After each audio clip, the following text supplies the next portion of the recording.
Hi guys, இந்த வீடியோவில் யாரெல்லாம் ட்ரேடிங் பண்ண முடியும், அந்த ட்ரேடிங் பிஸ்னஸில் சக்ஸஸும் பண்ண முடியும், ஸோ அவங்கள பற்றி தான் நம்ம இந்த வீடியோவில் பார்க்க போகிறோம்.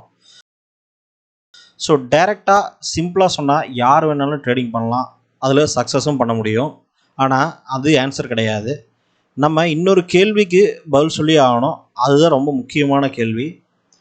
யார் வேணாலும் ட்ரேடிங் பண்ண முடியும்னா அப்புறம் ஏன் நிறைய பேர் ட்ரேடிங்கில் ஃபெயிலியர் ஆகிறாங்க?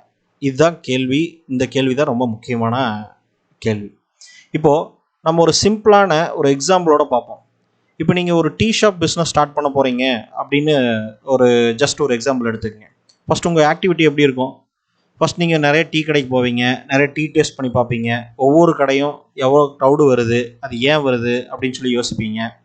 ஸோ அதுக்கப்புறம் யூடியூப்பில் ஜஸ்ட் ஒரு டீ ஃப்ரான்ச்சைஸ் சர்ச் பண்ணி பார்ப்பீங்க, அந்த ஃப்ரான்ச்சைஸ் விசிட் பண்ணி பார்ப்பீங்க.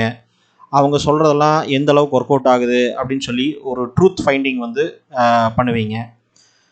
ஸோ அப்புறம் ஒரு பேப்பர் எடுத்து ஜஸ்ட் அதில் எவ்வளோ இன்வெஸ்ட்மெண்ட் ஆகுது, எவ்வளோ எக்ஸ்பென்ஸ் ஆகுது, அதில் என்னென்ன மாதிரியானலாம் எக்ஸ்பென்ஸ் வரும் அப்படிங்கிறது எல்லாமே ஃபினான்ஷியல் பிளான் பண்ணுவீங்க.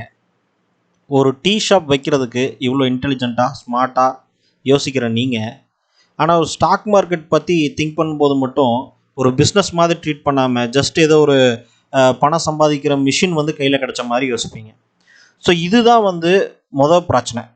ஸோ முதல் கோணல் முற்றிலும் கோணல்னு சொல்லுவாங்க. அந்த மாதிரி நீங்கள் ஸ்டார்ட் பண்ணுற அப்ரோச்சே ராங்காக இருந்தால் மீது எல்லாமே ராங்காயிரும். ஸோ மற்ற விஷயங்கள் எல்லாமே செகண்டரி மேட்ரு தான். ரைட் வே ஆஃப் அப்ரோச் தான் ஃபஸ்ட்டு விஷயம். ஸோ ஃபஸ்ட்டு யார் என்ன பண்ணணும் அப்படின்னு நீங்கள் ஃபஸ்ட்டு டிசைட் பண்ணணும்.